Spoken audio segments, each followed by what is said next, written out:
it right.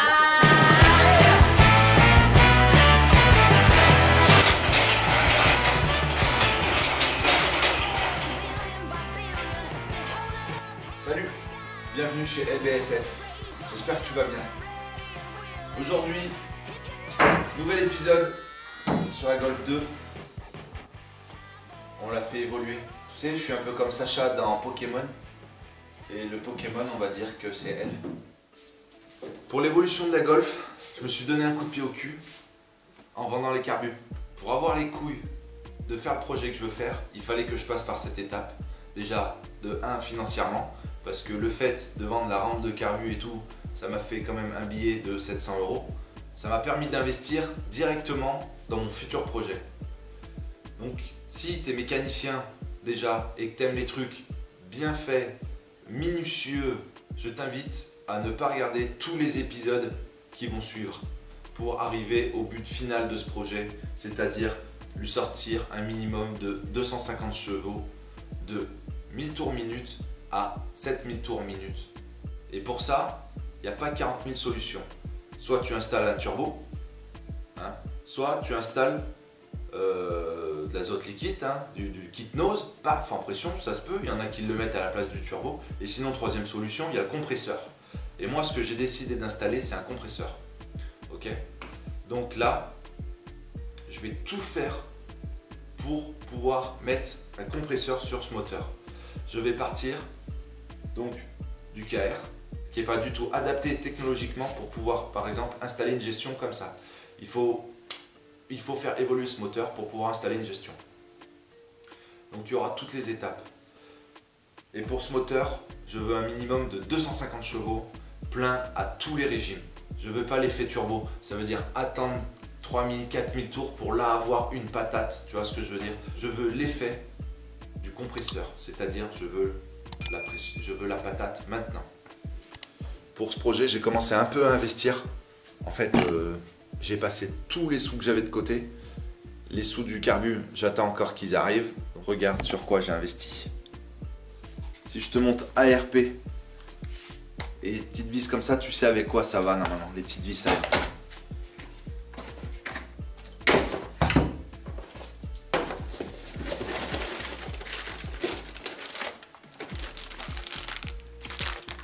Avec de la bielle forgée, en H.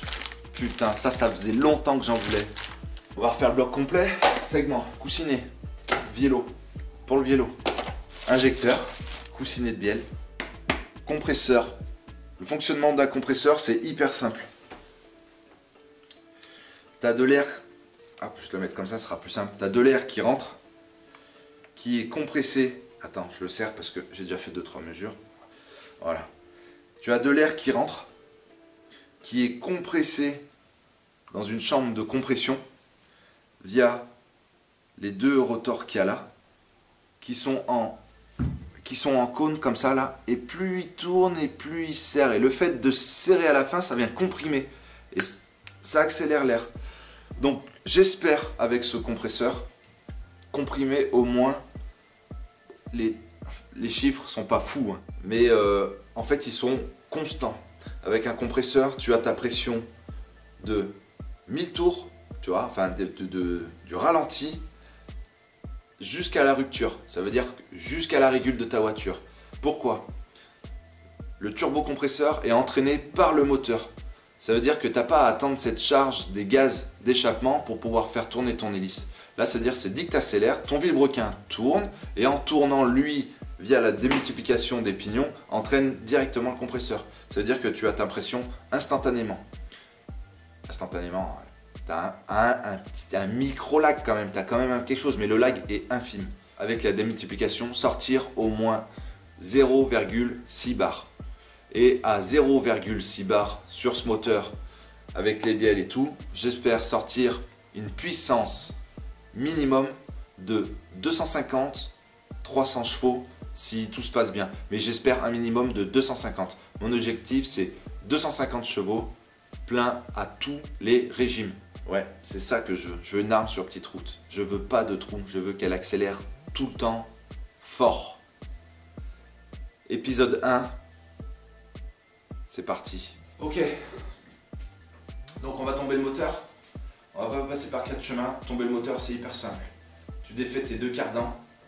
On l'a déjà vu dans d'autres vidéos où je tombe la boîte. Hein. On défait les 2 cardans de la boîte. On enlève la face avant, le pare-choc et le faisceau. Le faisceau qui est minimaliste hein, sur la mienne parce que comme je suis en carbu.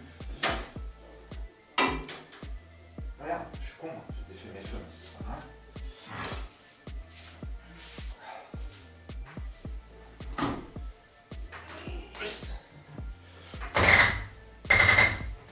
Ça décolle là.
Viens gamin, rentre.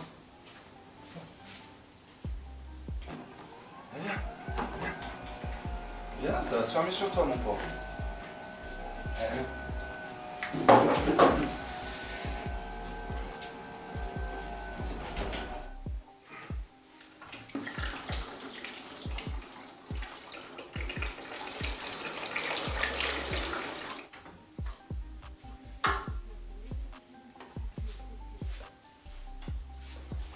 Ok, pour la face avant, c'est bueno. Bon, maintenant on va enlever tout ce qui est périphérique.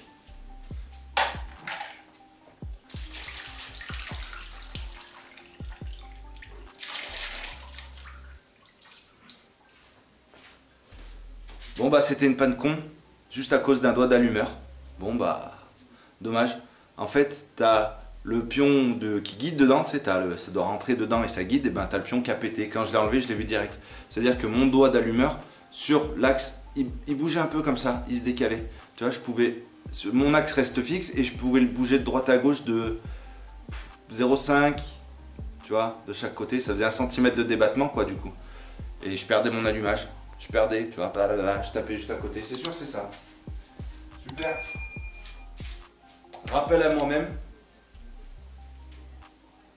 Sonde du fond, jaune et rouge. Sonde du bas, vert et noir.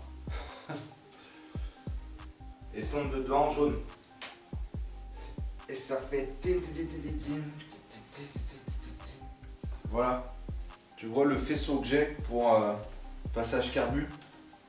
Alternateur, pression d'huile, température d'huile, démarreur, température d'eau.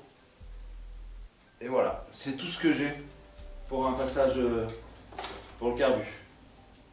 Sur faisceau moteur. Après, j'ai une faisceau qui part de l'allumeur jusqu'au... Bref, on s'en bat les couilles. On s'en bat les couilles. On s'en bat les couilles. On s'en bat les couilles. On s'en bat les couilles.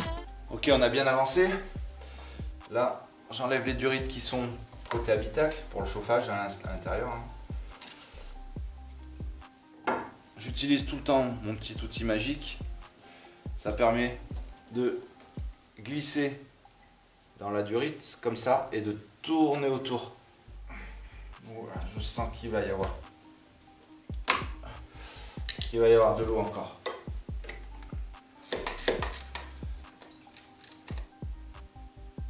J'ai pas du tout envie de me faire chier de purger le circuit de direction assistée, donc la pompe va rester accrochée à la voiture, tu vois, où elle va pendre un moment. J'ai pas envie de me casser les couilles, elle va rester là. Donc il me reste tout ce qui est cardan à dévisser, fixation moteur sur les scies en bloc. Je fais tout ça et je te reprends quand il faut sortir le moteur. Ok, ça sert à rien que je te mette plus d'images là-dessus. C'est parti.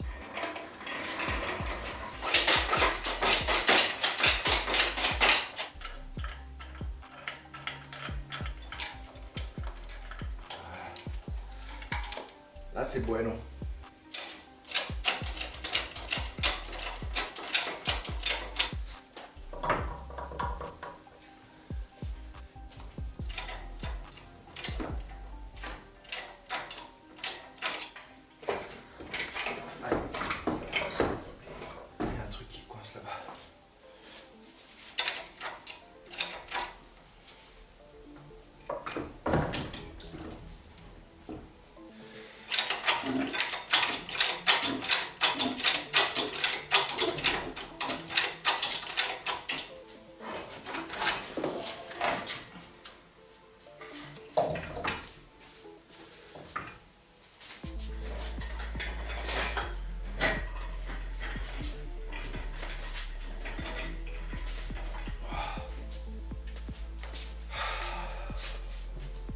Voilà.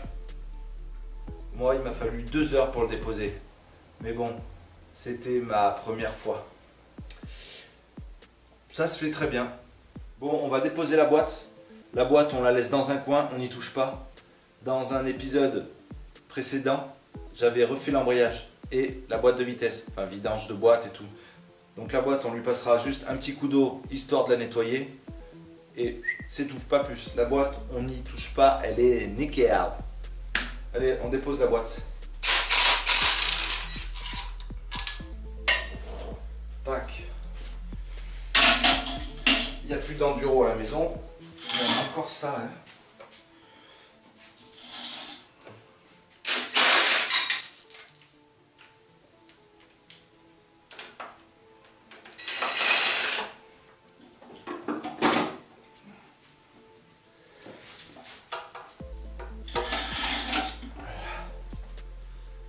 Tu te rappelles de cette douille fait maison, hein, avec une clé de 10 découpée, parce que j'avais pas la bonne douille pour dévisser ce qui était un embrayage. Si tu t'en rappelles pas, je t'invite à aller voir la vidéo. C'est la vidéo où je remplace l'embrayage avec quelqu'un de particulier et pas un partenaire.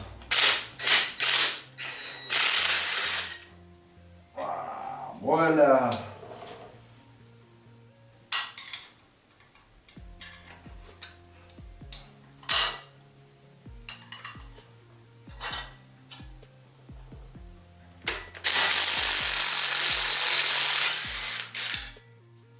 Tout petit.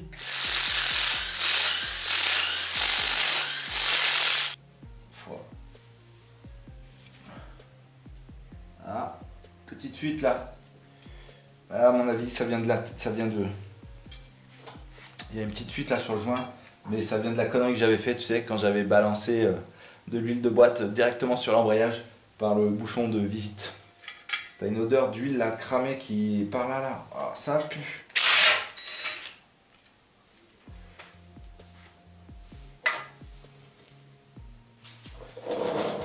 Alors maintenant, le but du jeu, c'est de fixer ça quelque part sur le bloc. Mais il y a un hic, c'est que les vis qui vont sur la boîte sont vraiment pas assez longues, tu vois. Support terminé. Il m'a fallu 10 minutes pour trouver celle-là et 10 minutes pour trouver la même de l'autre côté. Putain, je te jure, 20 minutes pour trouver 2 vis dans la boîte au trésor, c'est relou. Allez, il n'y a plus qu'à la mettre sur le support.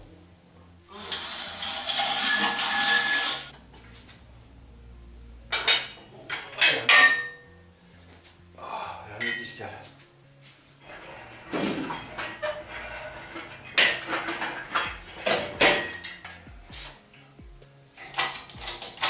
Ok.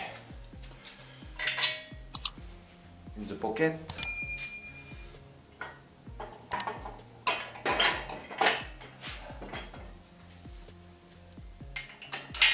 Tac.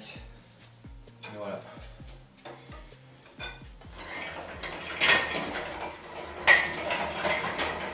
Ce support-là, t'as plus qu'à lui faire confiance tout le long de ta rectification moteur.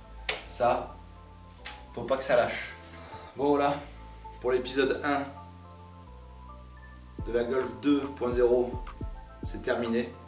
Bon, j'espère que tu as passé un agréable moment chez LBSF.